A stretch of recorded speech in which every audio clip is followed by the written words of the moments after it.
I've been addicted to Tomodachi Life living the dream since I got it, so I'm going to rank every location from worst to best, starting with number 14, right price. This is the pawn shop, new name, same idea. You bring treasures in, they have set prices, and you sell them. Once again, no negotiating, you can't buy anything back once it's gone, no real decisions involved beyond whether to sell at all. The original pawn shop I mentioned in my previous video could have ranked a lot higher if you could have actually negotiated the price, but unfortunately Nintendo did not listen with that. The right place has a very clear purpose, because you are going to get a lot of treasures, and some of them do sell for a good amount, but it just does the job it's supposed to and nothing more. So it's not bad by any means, I don't think there's a single bad location in this game, but it's just not particularly exciting. Now before I get to number 13, go ahead and subscribe if you love Tomodachi Life, because I have more videos on the way and I already ranked all the locations in the 3DS version, so check that out after. And at number 13, My Treasures. So right price is where you sell them, but My Treasures is where you view and buy the treasures you've made at the pallet house. You can look at them, give them to Mii's, or send them to right price to sell, and pretty much the full list of things that happens here. It's just another shop, but with your own items. It's entirely dependent on the pallet house for any reason to exist. And if you never touch the pallet house, this place would just be an empty room you walk past every day without a second thought. Being able to buy your own custom ideas is still a really cool idea, but that cool idea is more associated with another place we'll talk about later. Number 12, the marketplace. So this returns in Living the Dream as its own set location, rather than just a pop-up shop. There's 3 different drops a day, which include discounted items in bulk and mystery bags, which are $50 for 3 random items.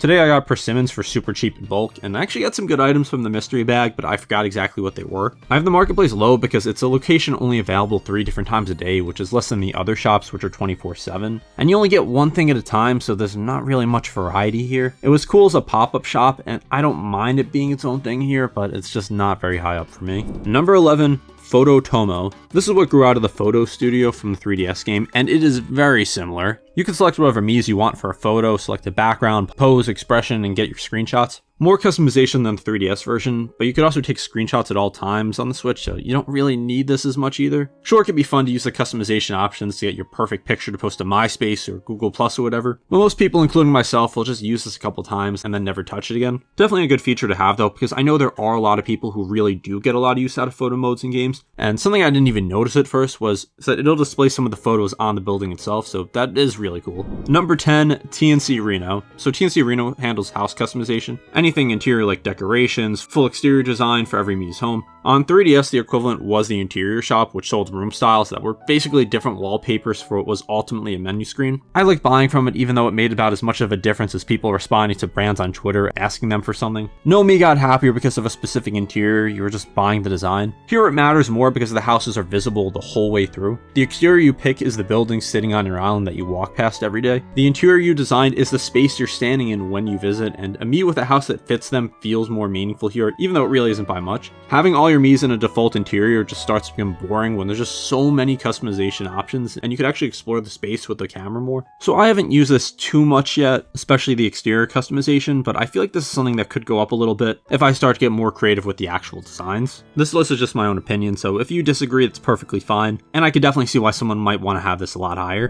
Number 9 is Quik Build. So these next 3 are basically interchangeable. All very important, but I'm just going by how much fun it is to actually go to one of these locations rather than pure practicality.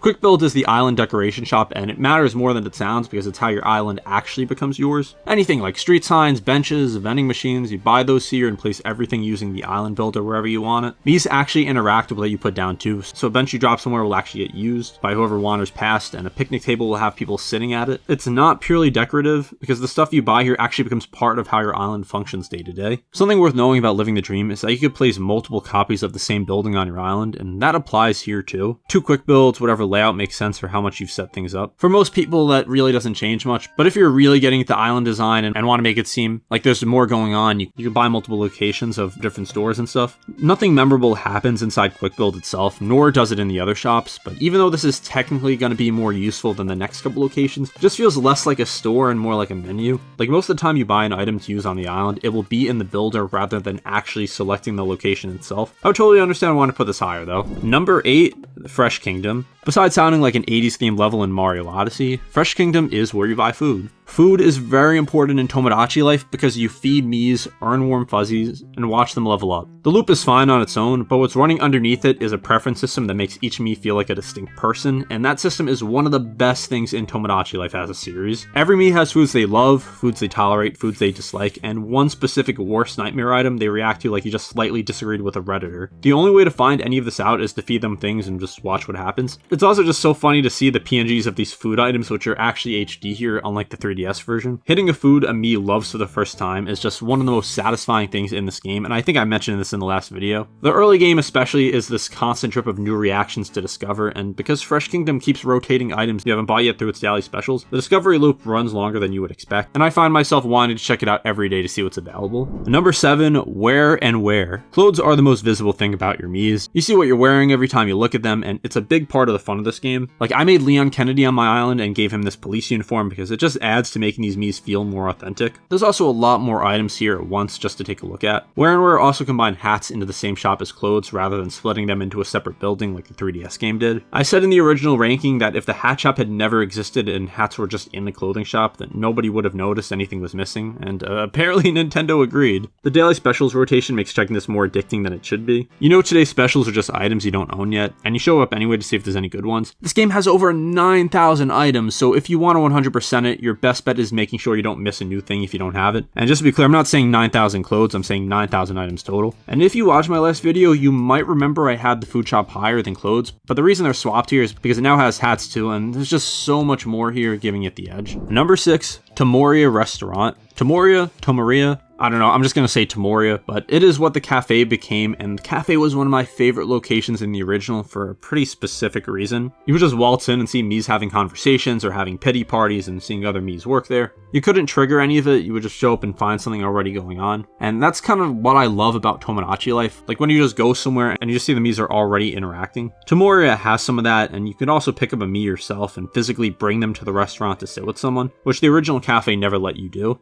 Sometimes you might just want to put Ryan with James in the cafe, and yeah, I'm talking to you watching this video, Ryan and James. If one of those is your name, you definitely just looked up since you're playing Tomodachi Life right now, and you're watching this in the background, and now I see you commenting saying how that's your name. But anyway, here's my take here. Tamoria isn't quite the cafe, and I think that part of that is just the structure of the game. The original had specific events that fired inside it. The pity party, the chat sessions, relationship scenes that felt like they belonged in a Pizza Hut specifically. There seems to be a lot less of that here, like fewer things exclusive to this location, and some of what used to happen in the cafe now just sort of happens on the island somewhere else because the world is so open. Since Miis are always out doing things, they don't need Tamoria as a social anchor the way they needed the cafe. The trade-off of a livelier world is that specific locations get a little quieter, and Tamoria, which I've said like 5 times, just feels that more than most. When it is active though, it is still one of the best spots on the island. It just feels less active less often than the cafe did, and you're really going to notice the difference. But again, the reason I have it so high is just that it's just so funny seeing these Miis just go into the restaurant and sit down together, but I do hope that future updates make this even better. Number 5, the news station. So Mii News was almost not in Living the Dream. The development team apparently didn't think they had time for it and considered cutting it, but one designer pushed back and said the game wouldn't work without it, and they kept it in. Shout out whoever that was. Also, keep in mind, this game was in development since like 2017. Not like 9 years of development time, but that's when the project began. So this has the same format as before. A Mii sits behind the desk and reads a story about something that happened on your island, and other Miis react, and of course all of it is randomized. Like a lot of this is just over the top and just complete nonsense. Like a Mii could say he didn't subscribe to Domainy, which would just be crazy and totally not realistic. The game could function perfectly fine without Mii News, but it just makes the island feel like it has a life running in the background. The text-to-speech is also a lot better now, which matters more for Mii News than anything else because the delivery is half the joke. It's just a cleaner and a little more expressive. Like it's still very robotic, but obviously the improved audio, as well as just more customization with the voice. Also, like with the 3DS version, there will still be Mii News broadcasts when there's a big update to the island. It just adds so much charm to this game, and I really can't imagine it without this. Also worth saying, lock the broadcast you like because there's a storage limit and the game will start deleting other ones once it fills up. Number 4, the Mii Wheel. So this is the Ferris wheel, and it unlocks later on in the game. Like a lot of you might not even have this yet, but it's roughly the amusement park equivalent for this game, filling the same role the 3DS amusement park did. The amusement park had 3 events: a magic show, the night market, and Tomodachi Quest, which was a full RPG minigame where your Miis fought giant versions of in-game items as bosses. It was personally one of my favorite things in the game, but now Tomodachi Quest is gone gone, and nothing in Living the Dream quite fills the space it left. What the Ferris wheel has is its own minigames, where you charge up a poke by holding a button, poke the wheel, and you land your Mii's gondola at the bottom in 3 pokes. The catch is you have to use all 3 even if you land on the first one, so you're sitting there with 2 more to throw at something that's already there. It's fine, but like, it doesn't compare to the amusement parks which had more to do. I have this high up for a few reasons though. One is that it's just fun to have a giant Ferris wheel on the island. It can be a great place for Mii's to confess their feelings, and it does have a minigame at least, like I mentioned. The locations here are also a lot lighter than their 3DS counterparts, so it has less competition. Like, these places really aren't as segmented, so even though it might seem like this should be lower, unless you want to put the shops higher, I really don't know where else I could have put this. And just to explain that a little more, why the shops are lower, it's just because they basically are just menus. It's not like there's much interactivity besides buying things there.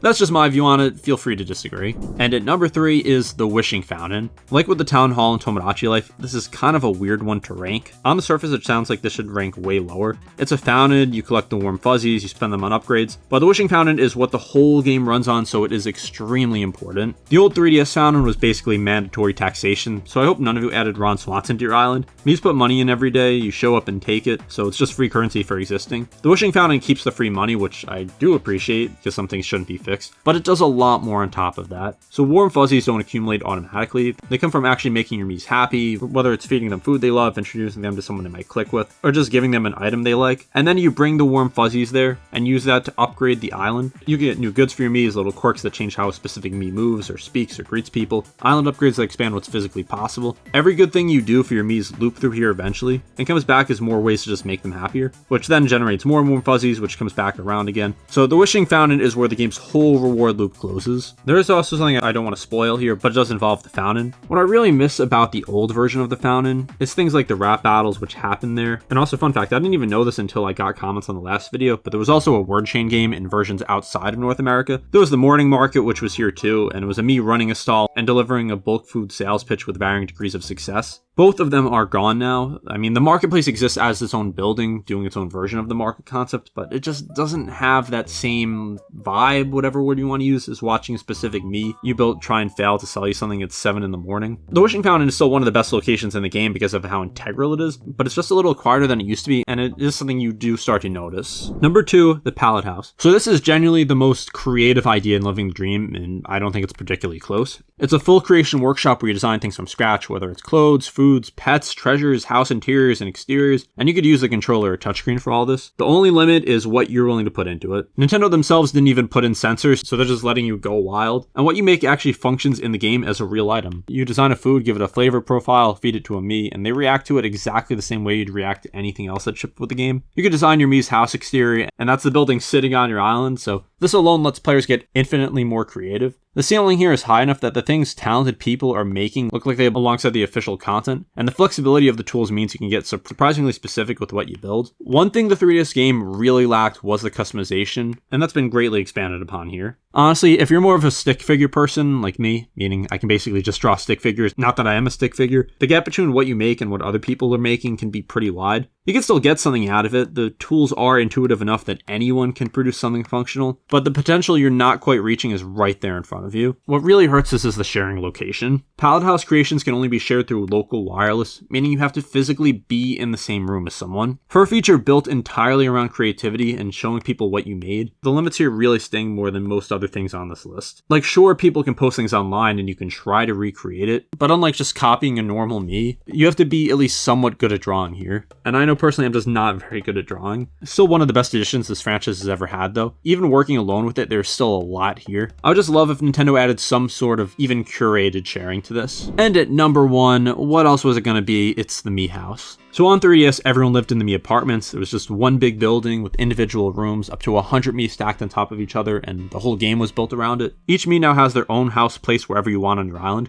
Multiple Mii's can even move in together as their relationships develop, and it's up to 8 in the same house. And that creates a dynamic that apartments simply could just not even come close to. Watching a shared house fill up over time and seeing who ends up living with who based on friendships and relationships that they formed on their own, like, that is new here, and it's one of my favorite additions. The Mii limit did drop from 100 to 70, but it also makes sense when every single one of them needs an actual physical building somewhere on your island. But what's better here is the visibility. You walk past your Mii's houses, you can see the exteriors you designed at TNC Reno, you can go inside without without being pulled there by a menu prompt. 2 Miis you introduce might be outside doing something you never set up. The whole world just feels so much livelier in a way the apartment building menu just could not replicate. And a lot of that liveliness comes from these houses just sitting on your island with people in them doing things. However, I will say there are things I miss about the apartment building itself though. There was just something about having everyone in one place where you could glance at the building and see multiple prompts on screen at once. Now you're walking around checking on individual houses one at a time. And yeah, there is still a menu where you could see like the Miis and if they have anything they want help with, but I don't know, it's not the same as just seeing the big apartment. Of course, the dreams are still here. Your Miis fall asleep and you can step into whatever they're dreaming, and Tomodachi dreams are still some of the strangest content Nintendo's ever put into anything. A giant Mii calling from far away in a deep voice, Super Paper Mario getting a remake, things that make no individual sense but feel completely right for this game and for these characters. When a Mii wakes up, something connected to the dream appears nearby, so even the dreams feed back into the item economy. However, Miis can dream anywhere here, not just in their home. There's a lot of customization here, of course, because you can choose the exterior, the interior, who might share a house. So I think this is a pretty easy choice for the best location, even though it's of course not just one location. Also, of course, I do have to mention there were houses in the 3DS version when a couple got married, but they just felt really disconnected since the Mii still basically lived in their apartments and there was literally no customization for the houses as far as I remember. So there's things I like better about the apartments and things I like better about the houses. But regardless, that is me ranking all 14 locations in this game. Overall, I think the 3DS version is much stronger when it comes to locations. Not only having more and having things that this game lacked, like the concert hall, like Judgment Bay, like the observation tower, like the ranking board and love tester, like the port and the campgrounds. There's a lot of things that I really would have loved to see in this game, and I'm a little disappointed didn't make it back. But I am hopeful we're going to get some of it in an update. And since this game is a lot more open, and you can see Mii's doing things anywhere, it doesn't really need to have as strong locations, but I would like to see more events. I would like to see things like the magic show, like the rap battle, like Tomodachi Quest, because I feel like it just adds so much more replayability and just so much more to see. But the customization here is just so much greater, and that's why I'm going to be writing a video comparing both games and seeing which one I think is better, because right now I'm still pretty split. I love the customization options and the freedom of living the dream, but I really prefer the locations and events of the 3DS version. So be sure to subscribe if you enjoyed this video, if you want to see that, and look out for that. I also probably have a lot of other content you'll enjoy. If you want to talk more about Tomodachi Life, come join my Discord, because I know a lot of us there are big fans of the game. Anyway, thank you for watching, and I'll see you next time.